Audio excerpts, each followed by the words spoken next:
Well, thanks very much, David, and it's great to be here. This is my other office when I'm not back in my home office in Perth, Western Australia, 4,500 kilometres apart, far from here.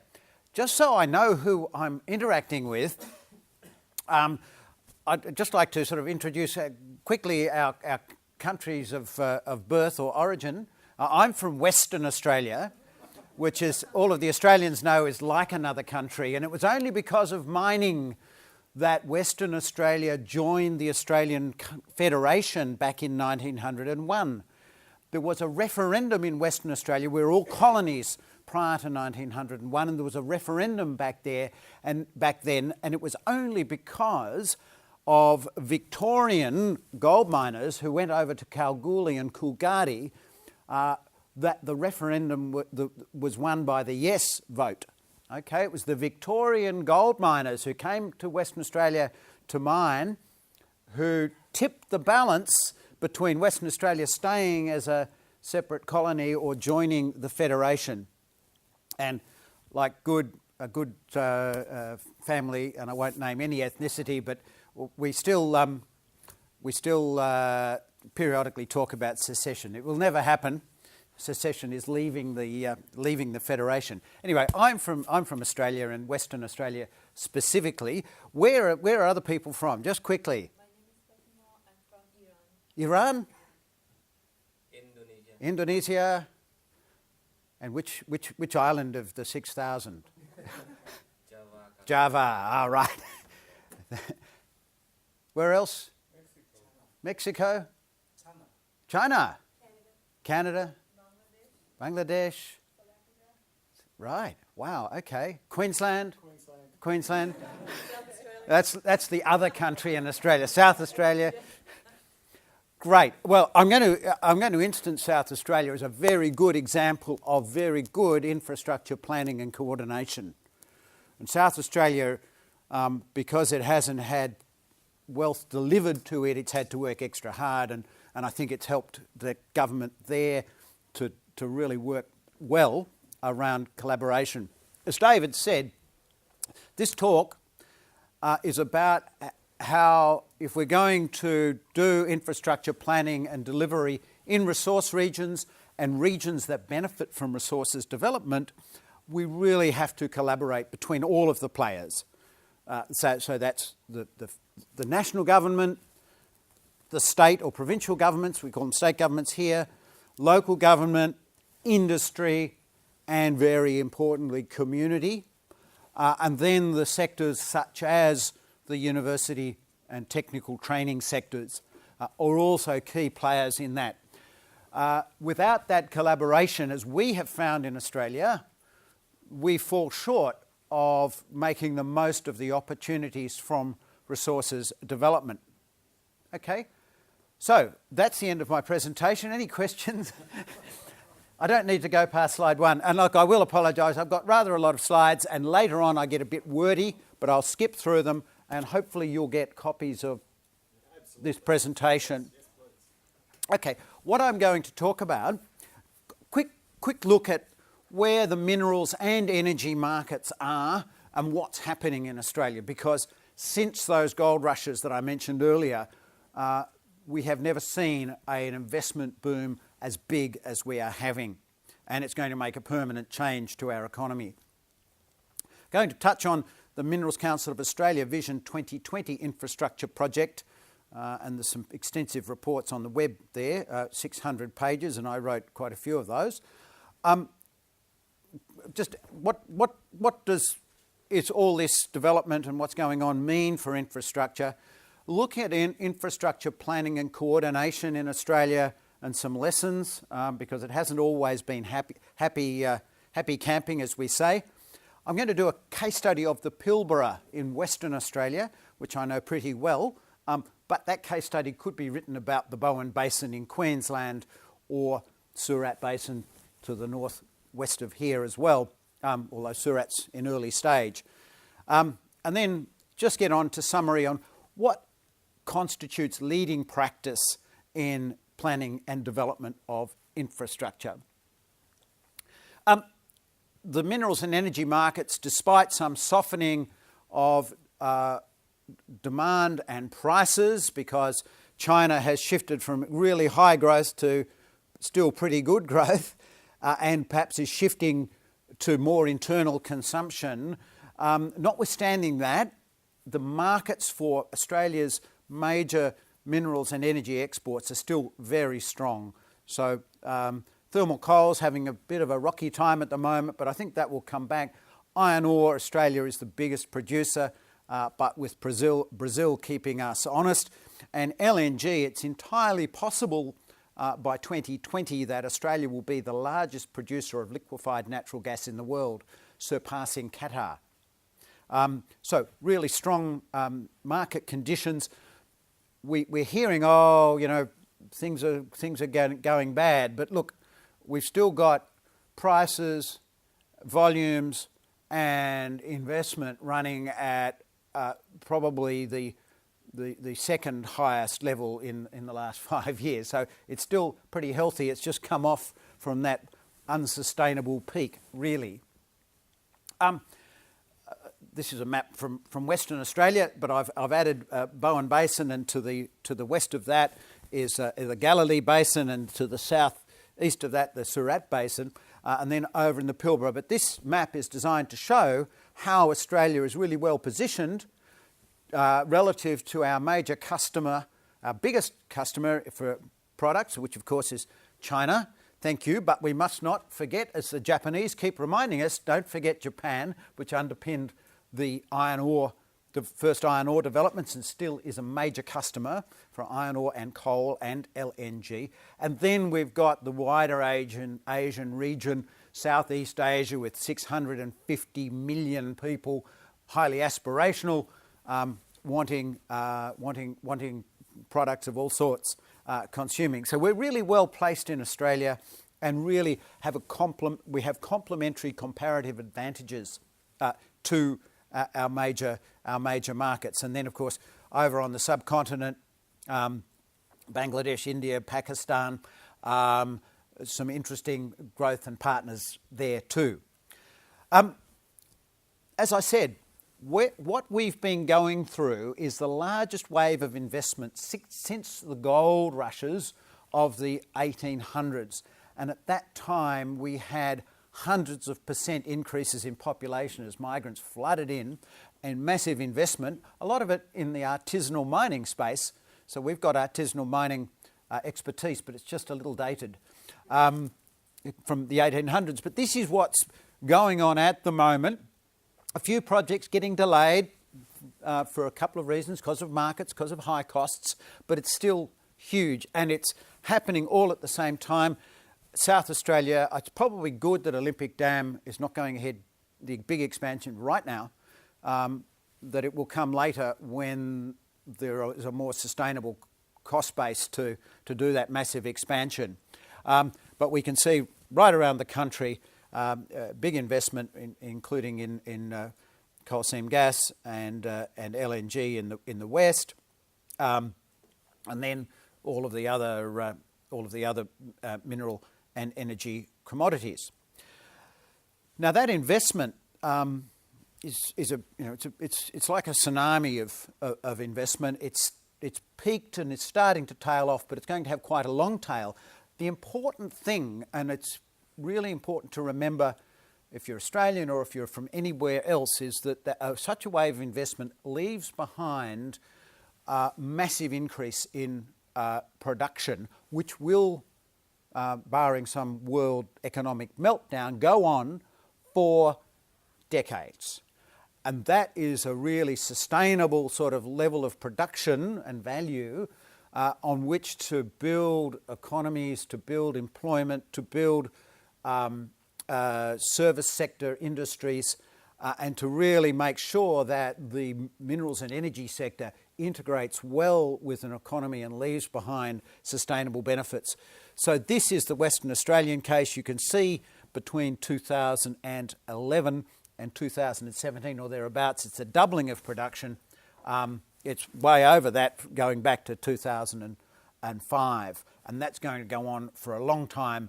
And really transform not only the Western Australian economy, but the Australian economy through a generation of a lot of service inputs and what we call second and third round multiplier effects.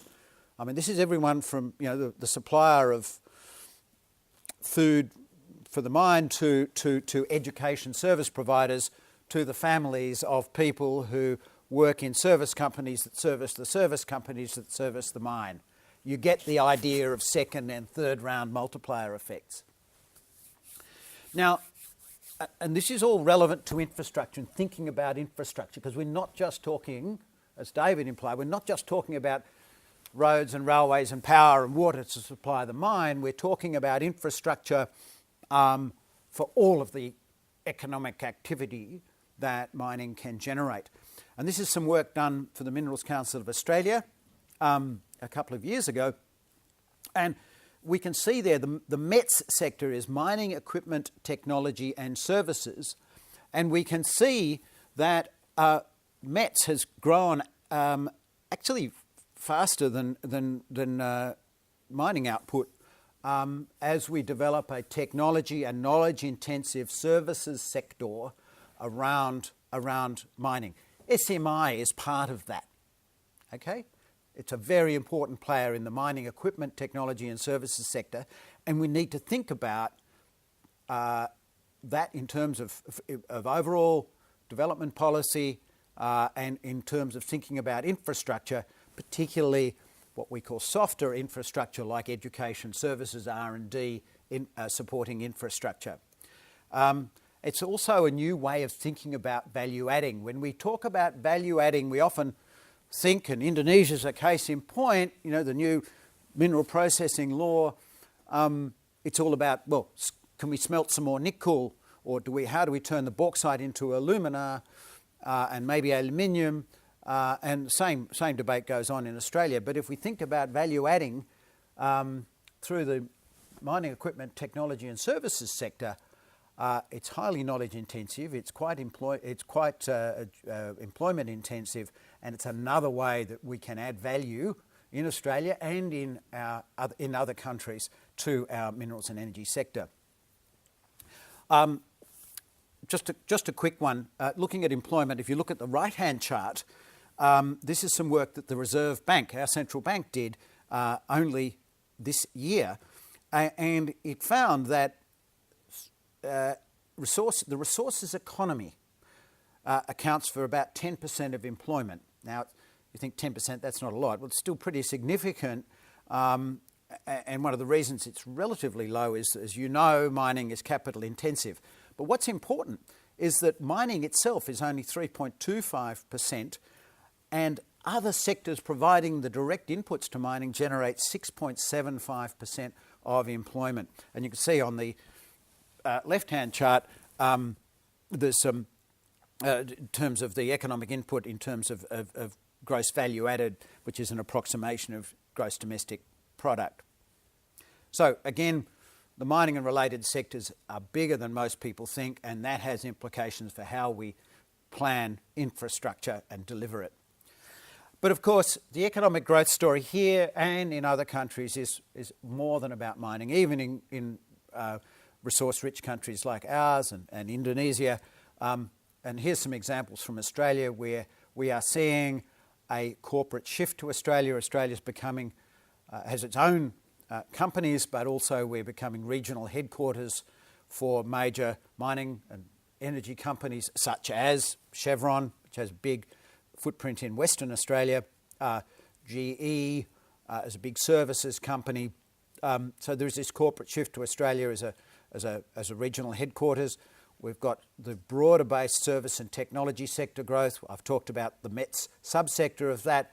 We're moving to a whole new phase of agricultural development, moving away from the post-World War II family farm to more corporate-based agribusiness, which has got some social impacts, but it's inevitable. Australia's got massive amount of land, a bit of a shortage of water, but we've got a fantastic opportunity to supply the world with agricultural products, and we're seeing a transformation of agriculture with a lot of foreign investment coming in.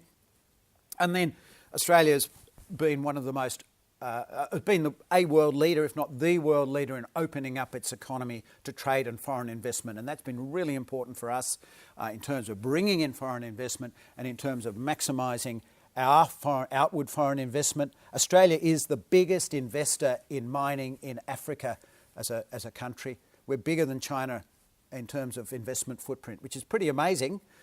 Actually, a lot of Chinese money with that, but Australia's managing that investment in Africa. So that outward investment and then trading our products, including services such as education services. A lot of context here, but it's important to get that context because it's important for thinking about infrastructure planning.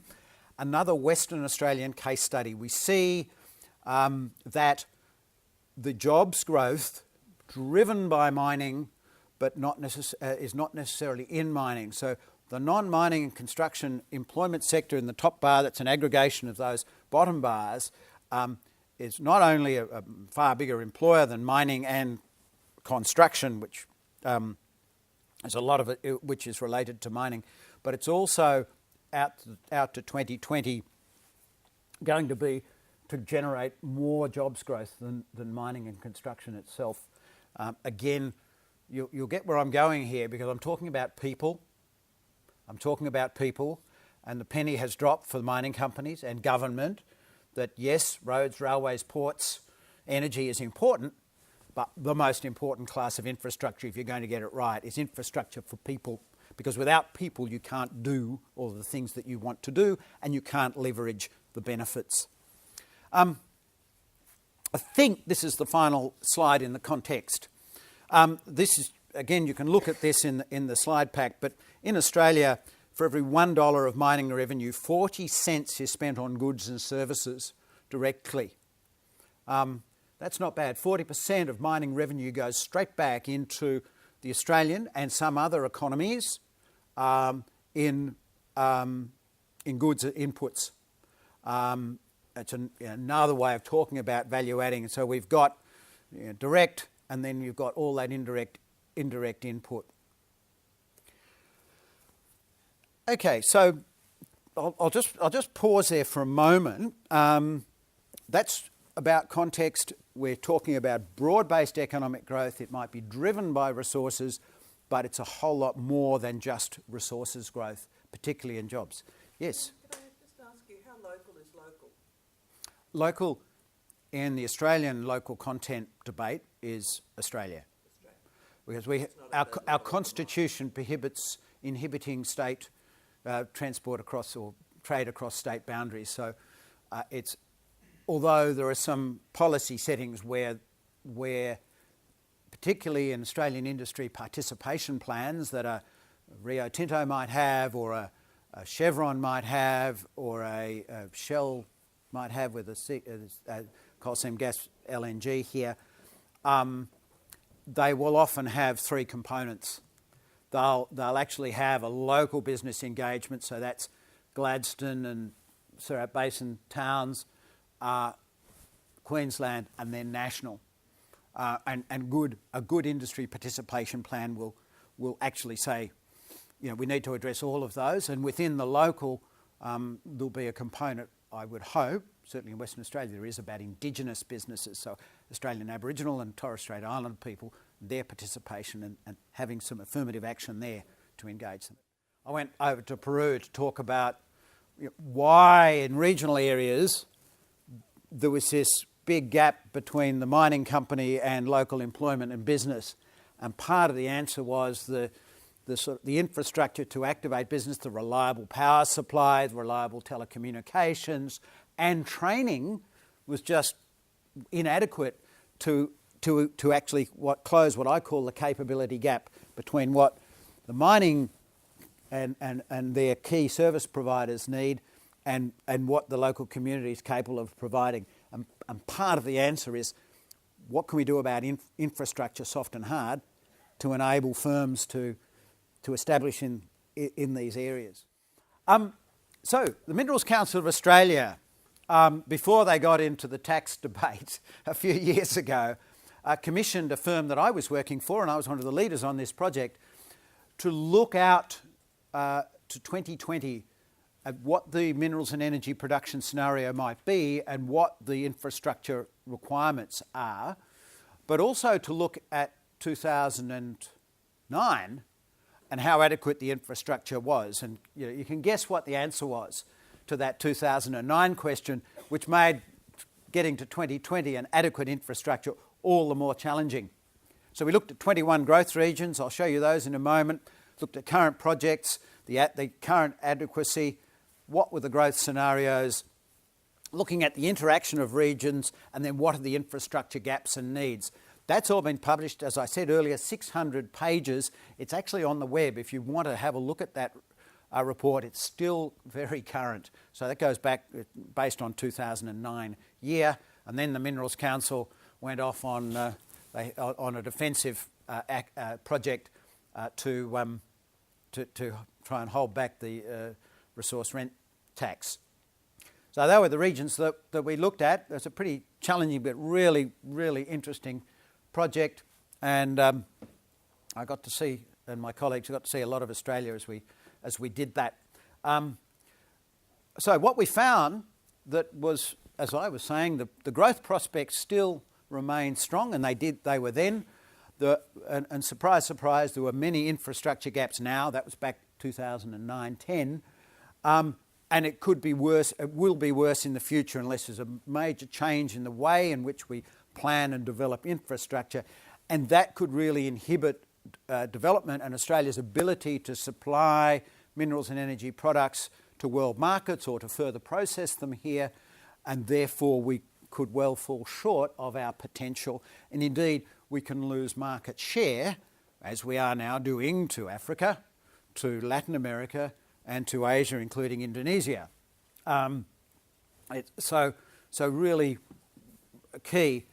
The other thing we found was that community infrastructure, I said, is very important. It's absolutely the key, because in the end, our most precious resource is not the coal or the gas or the iron ore. It's people. It's talent. It's the people that mining industry employs. It's the people who work in the service sectors. And it's the people, it's the members of their families that are really important to creating a sustainable resource regions.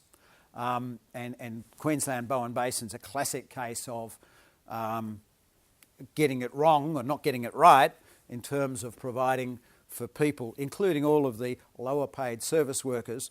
And if you don't have the service workers like the health professionals, the education professionals, the retail workers, you don't get the families of the mining people either, or they stay in Mackay or Rockhampton or Brisbane and just travel there themselves.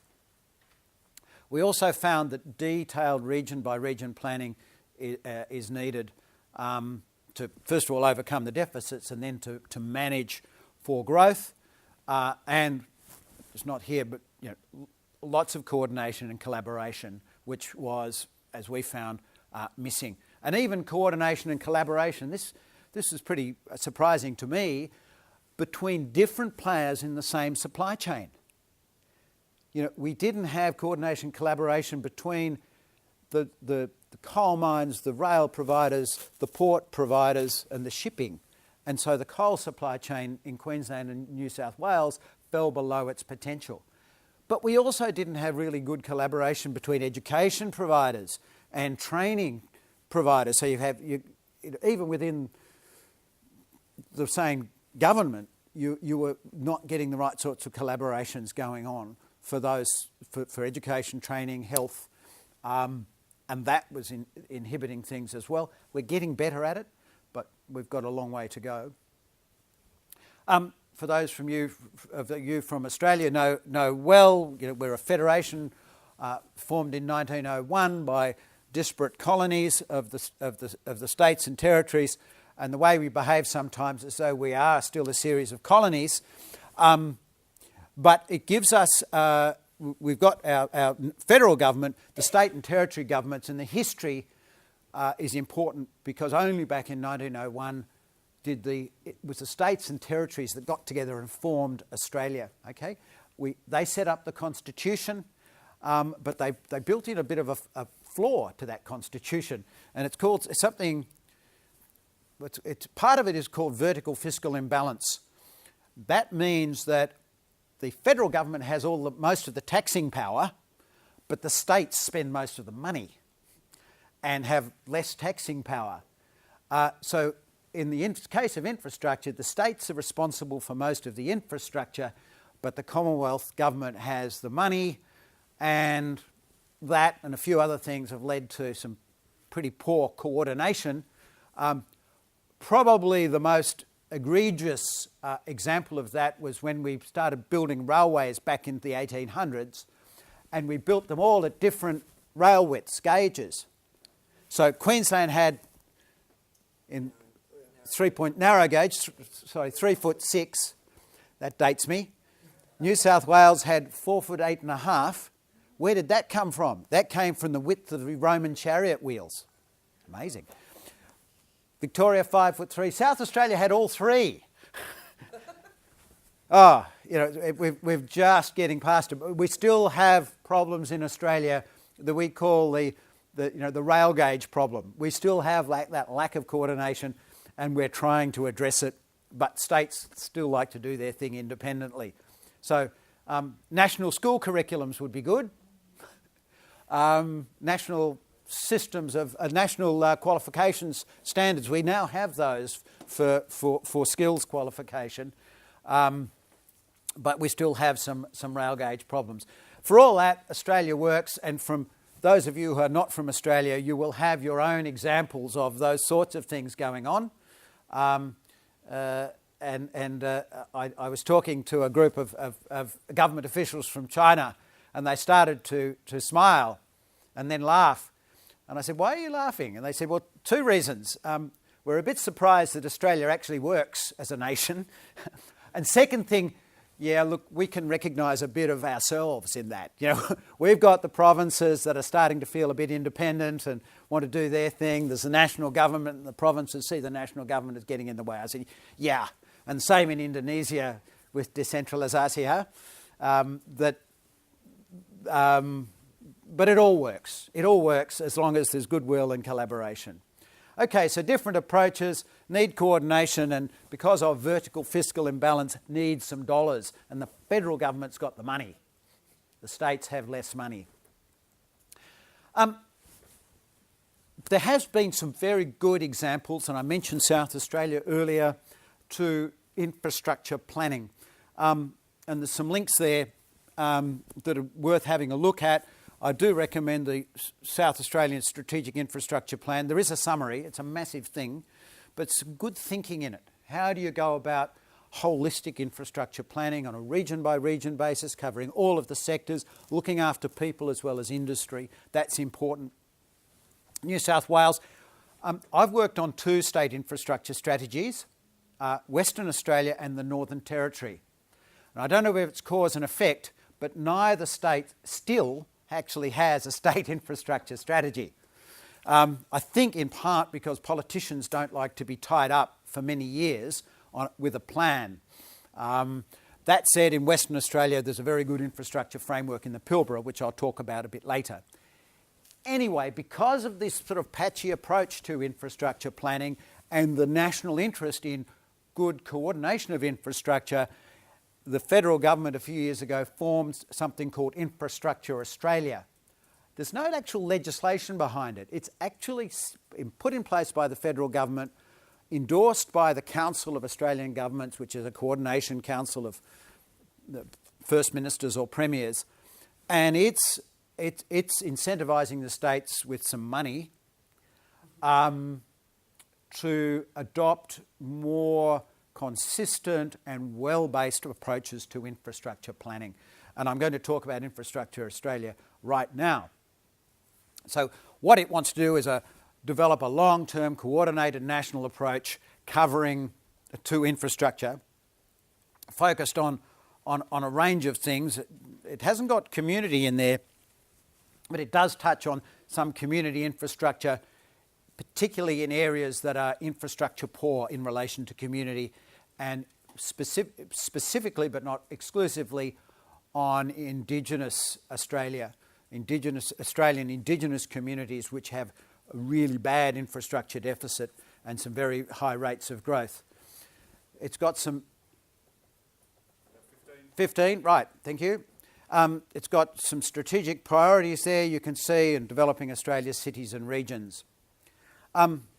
So its priorities are looking across, as I have been advocating, economic, social and environmental benefits and creating new opportunities to fund and finance infrastructure. They are looking at, in a range of areas, from digital infrastructure to transforming cities to freight networks, and mining is very relevant to that. Competitive international gateways, that's about ports and airports and the infrastructure that services those, and having a workable energy market. So it's taking a national perspective, very importantly, a triple bottom line approach, and it does a lot of work around benefit to cost ratio analysis, but it also costs social benefits and social disbenefits, okay? So it's really important, putting economic value around the value of servicing, improving the social outcomes in communities.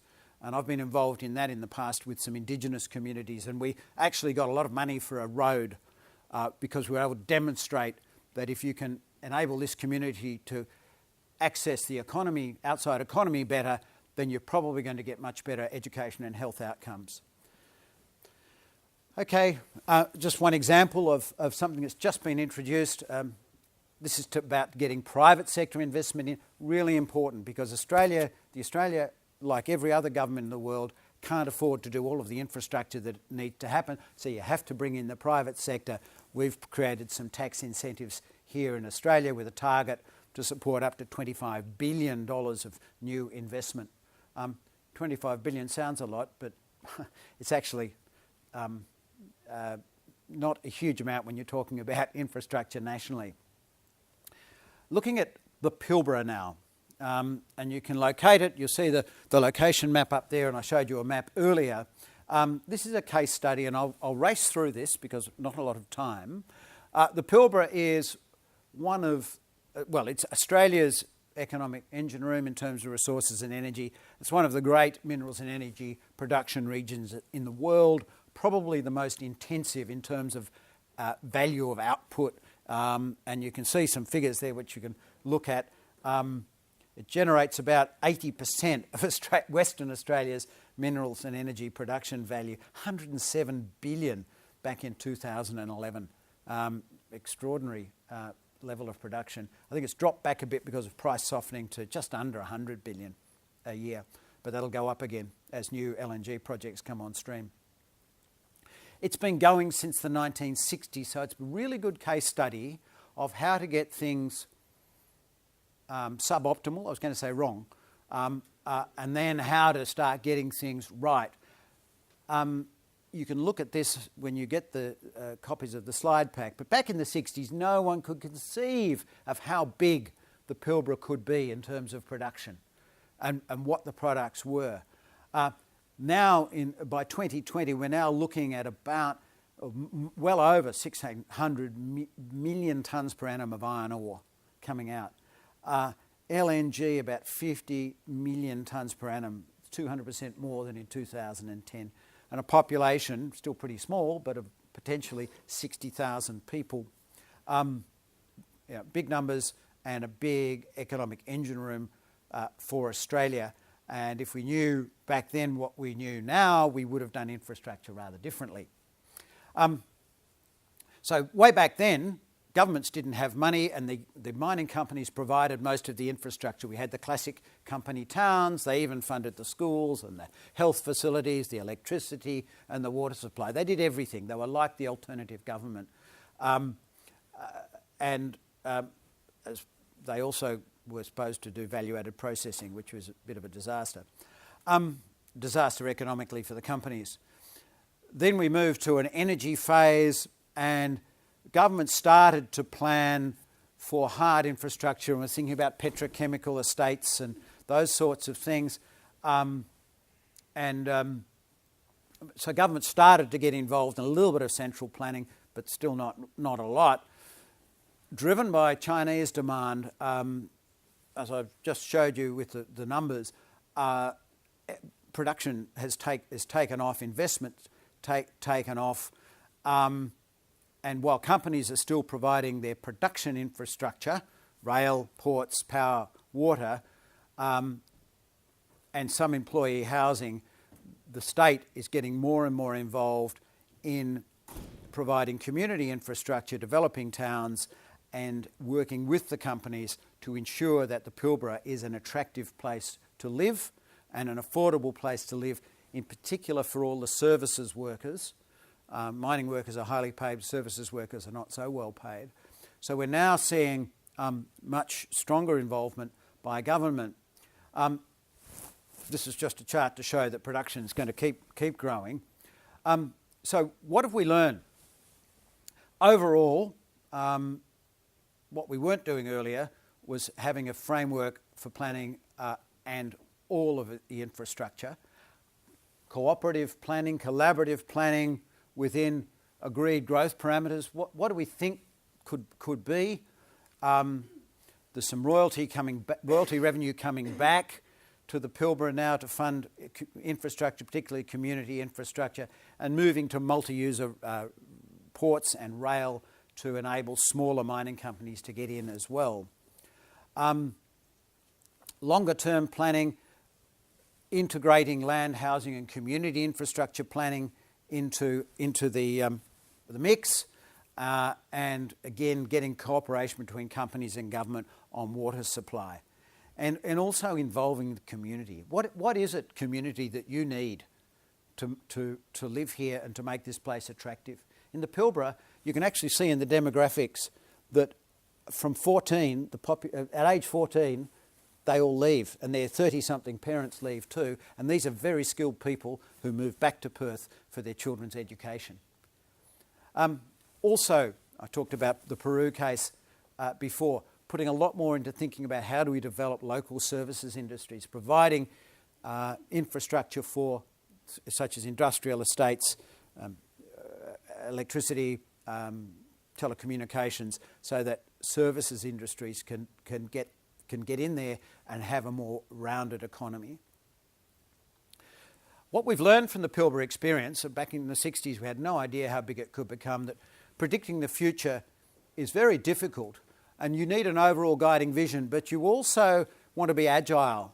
You need an options-based approach, because no one can predict the future really, but you can manage your ability to take the opportunities and manage the risks through what's called an options-based approach. So what could this be? And there's a range of scenarios. How do we, without spending lots of money, how do we create options for ourselves so that when this infrastructure is needed, we can deliver it through collaboration in a timely sort of a way? We need collaboration between all of the players, and I should have community in there as well. And the World Bank is working on a resources corridors project in Indonesia, in Africa, and in some other places, which looks to provide a planning framework so that corridors can be shared between mining and agriculture and the transport needs of people and other industries. Okay, final few slides. And this comes from the work that my colleagues and I did some years ago in the Northern Territory, where they never did adopt the infrastructure plan, but hopefully they used the work to plan their infrastructure anyway. Important that you set strategic goals. Important that you look at the scenarios for what's possible in the future. You're not going to get it right, but if you think around all of the scenarios, one of those or several of them might approximate what happens. Apply a whole of government and whole of jurisdiction. By whole of jurisdiction approach, we mean all of the state or the territory or the province approach to covering all classes of infrastructure. So that's everything, including health and education and community infrastructure. assessing it on a common approach, doing it bottom up as well as top down, and getting a cross-agency framework so that the health ministry is doing similar approaches to the transport ministry, and that often hasn't happened. And then getting a consistent approach between federal and state, and of course involving the private sector, because the private sector is necessary, A, to help fund and deliver this infrastructure, and B, they're the major users of much of the infrastructure. You don't always need to provide infrastructure. You can exercise demand management, and in cities like Brisbane or Sydney, where you've got congestion, you can do some demand management to avoid or delay expensive infrastructure. It also can happen around water by making sure you're managing water use well. You can avoid by several years investing in very expensive new water infrastructure. Really ensuring land is included in infrastructure. Do your land use planning. Plenty of examples of sterilising infrastructure options by not doing good land use planning. And thinking about the whole life of the infrastructure. If you just build it and then forget it, it will fall apart, and you will get less life out of that infrastructure. Plenty of examples in Australia of that happening. In particular, our road system is not having enough money spent on its maintenance. It actually makes it more expensive for us to build and operate our road system than it needs to be, because we're not doing preventative maintenance and not until recently taking a whole of life approach to that infrastructure, and looking at the lifetime of the infrastructure as well as the building of it. Real options, or how do you make decisions in the face of lots of uncertainty, plenty of opportunities, some risks, taking out options which at any point in time keeps all your options open. Total asset management, I think I really covered that, and thinking about the full life cycle. And then how do you innovate to engage the private sector? And Infrastructure Australia's doing a lot of thinking about that, and many of the countries that I work in absolutely have to involve the private sector, and innovative public-private partnerships. We're all working on how we do that.